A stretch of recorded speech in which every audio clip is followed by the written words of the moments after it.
What are we looking for?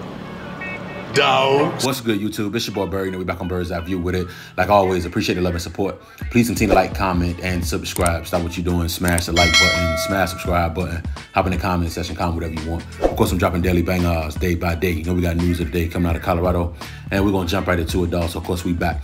Another recap with this Colorado football program. As always, shout out Well Off Media, Reach the People Media for providing us this phenomenal footage each and every day.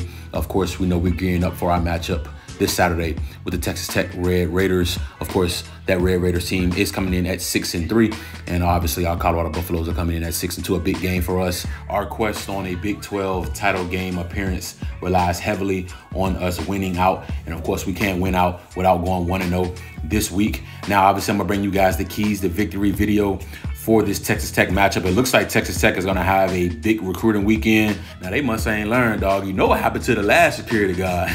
That might go over some of y'all head, but of course, the UCF game, they had their biggest recruiting weekend maybe of their program's history. And of course, we went out there, dominated, and we ended up flipping Christian Hudson, the 4-star defensive lineman from UCF. He ended up committing to, of course, to this Colorado football program. So it looks like Texas Tech is going to have a huge recruiting weekend. We'll see exactly what transpired to that. But let's jump right into it, right, with the keys to victory. Of course, I'm going to start on the offensive side of the football for us first. Then I'll go to the defensive side, special teams. And then, of course, I'll get into the impact players for Texas Tech and some of the things that they love to do. I got some breakdowns that you guys definitely are going to want to see. Make sure you stay throughout this entire video. This is a good one here. We got a banger. So let's start on the offensive side of the football with Colorado, right? We got to continue to start fast. Obviously, against Cincinnati, they got the ball first. Our defense went 3 and out. Our offense got the ball. We immediately drove down the field and we scored. I would love to see that same type of start this week. Of course, get them behind early and they'll have to go away from the run. Now, we all know they have one of the best running backs in the country.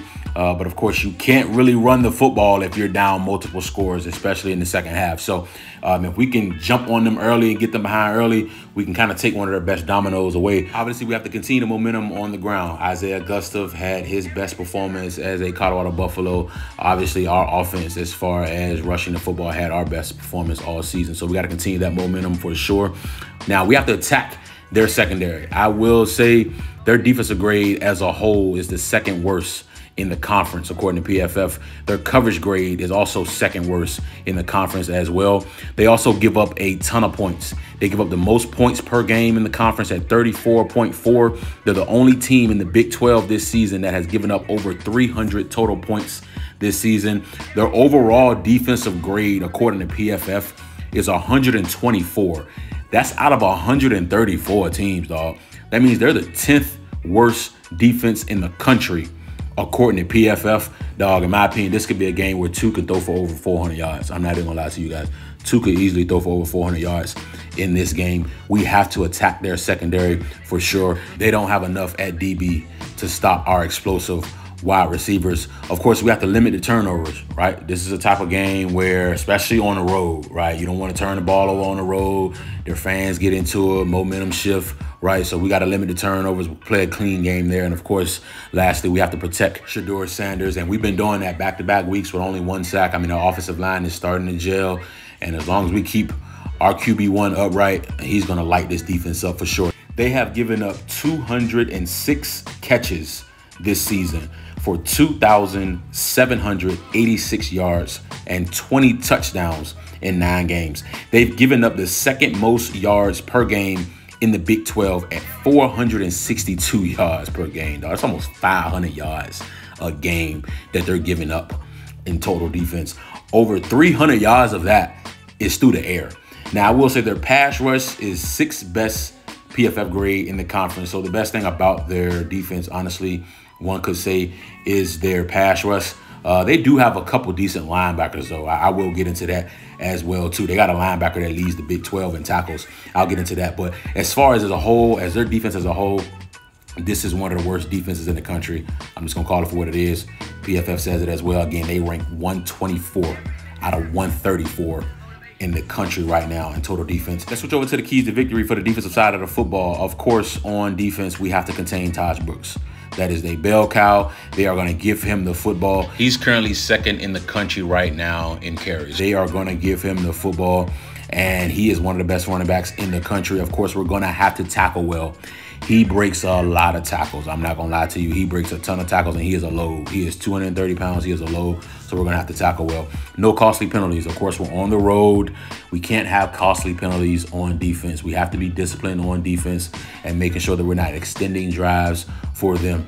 We also have to get after Baron Morton. That's their quarterback. We need to get after him a little bit. Of course, if we can pressure him, of course, you can pressure any QB, right? They're really not the same. So we got to get after him a little bit. I'm going to break down his numbers as well so you can see how his numbers are against pressure, when he's clean. So you'll be able to see that as well. We got to win the turnover battle, right?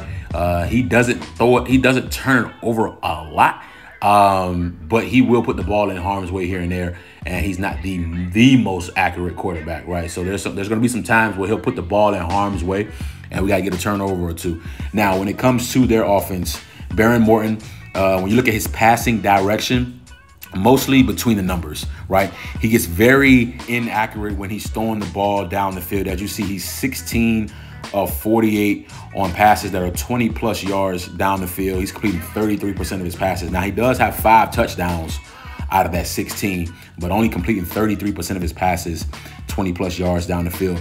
Now, I saw this, and this is pretty interesting. He's actually better when he's getting blitzed. He's completing 63% of his passes for about 800 yards, 6 touchdowns, only 1 interception when he's getting blitzed. When he's not getting blitzed, he's only completing 61% of his passes, so it's 2% less for about 1,500 yards, 13 touchdowns, and 4 interceptions. Now, just because he's getting blitzed, that doesn't mean he's getting pressure. So it's a difference in when he's getting blitzed, but if you're not getting home, if you're not getting any pressure on him, then, it's a little bit easier to complete some passes down the field, right? Because you have some one-on-one matchups. Guys have to cover a little bit longer. So when you look at the numbers when it comes to play action, right? Play action, 60% of his passes he's completing for 1,035 yards, 13 touchdowns, and 1 interception. Their offense is best when they can play off the run. Obviously, like I said, they have one of the best running backs in the country. So you see a lot of his production, touchdown-wise, comes from play action, which is, like when you have a Taj Brooks in the backfield and you already know he's going to get the football 20-plus times per game, linebackers are going to bite on the play fake, right? Now, when you look at no play action, of course, 63% of his passes, 1,262 yards, again, 6 touchdowns, 4 interceptions. So I feel like we need to get pressure on him. When we blitz, we need to get home, right? And I feel like we'll definitely be fine without question. When it comes to special teams, right, we got to continue to find ways to kick the ball in the end zone. Of course, I mentioned that was kind of a key to victory for our last matchup when we played the Cincinnati Bearcats, and we were able to get 2 out of the 7 into the end zone. I feel like this is a game where we will score a lot of points, so we're going to have a lot of opportunities to kick off. So we're going to see exactly what it transpired there. Mata, continue to be you. You've been great this season. Continue to be you. Continue to put the ball in the upright. Jimmy and LaJonte, one of y'all go get y'all one this week, right? We're still waiting on that big punt return for a touchdown, kick return for a touchdown. One of y'all go get y'all one this week. I feel like this is a week where y'all can go get one. Now, let's switch over to the impact players for this Texas Tech offense. And, of course, we're going to start at quarterback, right, with Baron Morton, 6'2", 220 junior out of Eastland, Texas. He's in that 2021 class. He was a 4-star recruit, 4-star quarterback. He was a top 11 quarterback in the country. He was a top 100 national player. He's the highest-rated quarterback signee in Texas Tech history. In 2023, he had 8 starts. He was 182 of 293, 62% of his passes, 1,757 yards, 15 touchdowns. He also added 4 rushing touchdowns as well. They won 6 of those games that he started. In 2024, he's a Johnny Unitas Golden Arm watch lister that's given to the top quarterback in the nation that best exemplifies character, scholastic, and athletic achievement. Jaden Daniels won that award last year. Right now, currently, Shador is actually in that top 10 list right now. In 2024, he's 206 of 232, 2,300 yards, 19 touchdowns, 5 interceptions. He's averaging 255 yards passing a game. He has 20 total touchdowns if you count the 1 rushing touchdown as well. So he won't be the best quarterback that we've seen this year, but at the same time, he does do a pretty decent job at protecting the football again. He only has 5 interceptions this season. So, and he does have a couple good receivers that he can get the ball to. So as long as we can get pressure on him, I think we'll be fine. Let's switch over, of course, to the running back, and obviously Taj Brooks, right? 5'10", 230, a super senior. They had him listed as a super senior. I ain't never seen super senior on anyone's college roster ever, but I believe it's due to COVID. It's like he got an extra COVID or whatever. He's from Manor, Texas, right? He's closing in on Texas Tech all-time rushing record. He only needs 121 more yards to break that record, so he'll likely break that record this season at some point. He's already broke their career rushing attempts record. He's closing in on 800 carries for a career. Again, he's second in the country right now in carries. In 2023, in 13 games, he had 290 carries for 1,538 yards. That was the fourth most in the season in Texas Tech history. He had 10 touchdowns last season. That 1,538 yards also ranked fourth in the nation last year. And last season, he led the country in forced missed tackles with 96. Like I mentioned, he breaks a lot of tackles. He's a low dog. He had 998 yards after contact last season. Pretty much 1,000 of his yards came after contact. He was also the highest graded running back as far as a pass blocker in PFF. I found that pretty interesting as well too. 76.5, highest graded running back pass blocker in the country. Of course, he was Texas Tech highest graded overall player last season at 90.1. He had 8 different 100-yard games. 3 of those games, he went with 150. Now in 2024, he pretty much picking right back up where he left off. He's rushed for over 100 yards in every game this season. I mean, he's a violent, physical downhill runner. He averages 22.6 carries a game. He is going to get the football. This is a Sunday guy. He will play at the next level. Mel Kiper has him ranked right now as the 6th best running back prospect coming into this draft. So he'll likely be, you know how they do with running backs. So he'll probably likely be a 3rd or 4th round pick. But yeah, he's one of the best running backs in the country, and we're going to have to do a great job containing him or we will be in trouble. I will say, I was looking at his rushing by direction. So most of his carries, yards, and touchdowns are around the right end. He has 46 carries around the right end for 301 yards, 7 touchdowns. Now he has 29 10-plus yard runs this season. 12 of those have come around the right side. So as you see here, you can see his rushing by direction. You can see where he's most successful at running the football in the direction that he's running the ball. He has scored touchdowns in 8 out of their 9 games as well. So like I said, this young man is legit. He is an elite running back in the country. So far in 2024, 204 carries, again, second in the country there. 1,047 yards, 10 touchdowns. He averages 130.8 yards per game. We're definitely going to take care of business with that young man. Let's switch over to wide receiver. They got a good one there too. Josh Kelly, 6'1", $195, super senior out of Fresno, California. He played 4 years at Fresno State. Last season in 2023, he was at Washington State.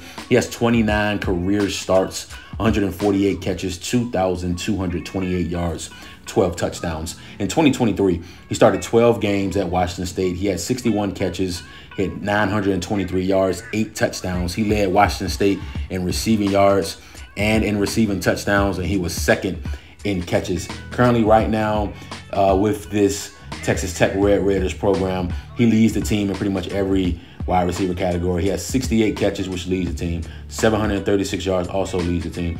He's second in touchdown catches with 5. He has 7 games with at least 7 catches.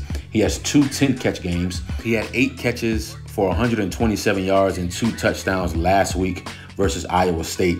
Now, they mainly target him in the intermediate center of the field and in the short center of the field as well. You can see his graphic here. It kind of breaks down what they like to do with him. Now, he does lead the Big 12 in receptions per game. He also leads the Big 12 in catches as well, too. Now, 92.6% of the time, he's in the slot. He is going to be in the slot, so of course it's going to be a great matchup with Preston Hodge. Of course, Trav is going to play in the slot. He's going to play that nickel as well too. So between Preston Hodge and of course Travis Hunter, they will be assigned the duty to contain Mr. Kelly. Let's keep it rolling. They got another wide receiver, Caleb Douglas, 6'4", 205 junior out of Missouri City, Texas. He spent the first 2 seasons at the University of Florida, had 7 starts there, 21 catches, 303 yards, 3 touchdowns. Now in 2024, he has 44 catches, which is second on the team. He has 594 yards, which is also second on the team. And he also has 4 touchdowns, which is third on the team. When you look at his receiving depth chart here, when they throw the ball deep, they mainly target him. As you see, a third of their 20-plus yard throws go to him. Now, I'm not shocking, surprised at all, right? Because he's 6'4", right? So he's their vertical deep threat. So therefore, the few times where they attempt to take the top off of defense, they are going to target number 5, Caleb Douglas. And we're gonna have to make sure that we're taking care of business there. We got one more wide receiver here, Coy Aiken, 6'2", 210 sophomore out of Stephenville, Texas. In 2023, he had 36 catches, 416 yards, 2 touchdowns. Now in 2024, he has 28 catches, which is third on the team. He has 427 yards, which is also third on the team. Now he has 6 touchdowns. That leads their receivers. He leads the team in touchdowns with that 6. He also has the longest reception for their team at 70 yards as well. When you look at his receiving depth chart here, most of the damage done is on the deep left side of the field, the short left, short center, and also the immediate center as well. Like I said, he does lead their team in touchdowns. So these are going to be the 3 wide receivers that they target the most here. And of course, like I said, we have some of the best DBs in the nation. So we have been extremely well in coverage all season, and I'm not too worried about, honestly, I'll line our DBs up against any wide receiving core in the country. Let's switch over to the impact players on the defensive side of the ball for this Texas Tech Red Raiders program. And it basically starts at linebacker with Jacob Rodriguez, 6'1", 230, redshirt junior out of Wichita Falls, Texas. In 2023, he only played 5 games due to injury, but he still put up some decent numbers. He had 32 tackles, 1 tackle for loss, an interception, 3 PBUs, 2 forced fumbles, and 1 fumble recovery. Again, that's only in 5 games worth of work. Now, in 2024, he started all 9 games. He has 83 tackles, which leads the team and also leads the Big 12 Conference in tackles. He has 7 tackles for loss. That also leads the team. He has 3 sacks. That leads the team. He has 3 PBUs. He's tied for the team lead there. He has 2 quarterback hurries. He's second on the team there. He has 1 fumble recovery. That's tied for first on the team. He has 3 forced fumbles. That's also tied for first on the team. He basically does everything for them defensively, and we're going to have to make sure that we definitely get a hat on that young man. Of course, they got another linebacker, Ben Roberts, 6'3", 230, sophomore out of Hazlet, Texas. In 2023, he had 12 starts as a redshirt freshman. He had 107 tackles, which led the team. He also had 6.5 tackles for loss. That was second on the team. In 2024, he's pretty much picking back up where he left off. 9 starts. He has 65 tackles, which is second on the team. 4.5 tackles for loss. That's also second on the team. He has 4 quarterback hurries. That leads the team. And he also has 3 forced fumbles as well. Again, tied for first on the team. So both of their linebackers right now each have 3 forced fumbles.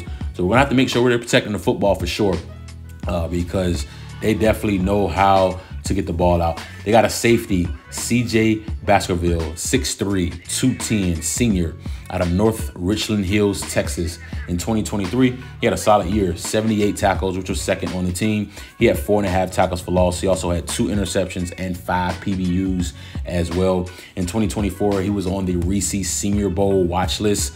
He has 50 tackles right now, which is third on the team, leads all DBs in tackles. He has 2.5 tackles for loss. He also has 3 interceptions, which is tied for the team lead. And he also has 3 PBUs as well, which ties for the team lead. They got a cornerback, Chapman Lewis, 6'1", $180, sophomore out of Burleson, Texas. In 2024 this season, he has 31 tackles. He also has 3 interceptions, tied for the team lead with CJ. He has 3 PBUs also, which tied for the team lead with CJ. And he has 1 fumble recovery as well. So as you see, they do have 2 guys here with at least 3 interceptions and 3 PBUs. They do have some guys on the offensive and defensive side of the football that can get the job done. Now, I believe, in my opinion, obviously, we have the better team, and we will take care of business in this matchup. Like I mentioned earlier on in the video, and if you made it this far in the video, I appreciate you, dog. Like, if you made it this far, man, listen, man, much love to you. And I will say, like I mentioned earlier in the video, dog, this is a game where I feel like Shedeur Sanders can throw for over 400 yards. I mean, they just don't have a good defense. Their offense can't get the job done in ways, and let's be real, they got one of the best running backs in the country, so their offense can do some things, right? But if we're being real, this game could honestly get out of hand. It has that type of ability where it could get out of hand. It could be somewhat similar to how that UCF game was, right? So we'll see exactly what it transpires. In my opinion, I feel like we win this ball game 38-21, and we're able to get the job done. We come in, this is gonna be a matchup, honestly, bro, where we should dominate. Let's just be real. Now, of course, we got to take it one play at a time, and we got to make sure that we're continuing to do the things that we need to do and play our brand of football. But as long as we take care of business and run the football, get off the field on third down, don't have any costly penalties, don't turn the ball over, continue to stay hot through the air.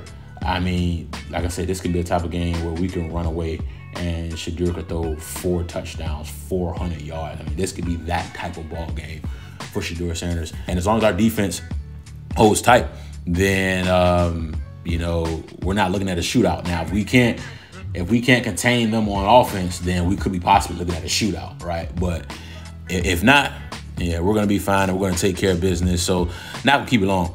Just want to bring you guys another phenomenal update. Please continue to like, comment, and subscribe. You know what time it is, dog. Bird's eye view, man.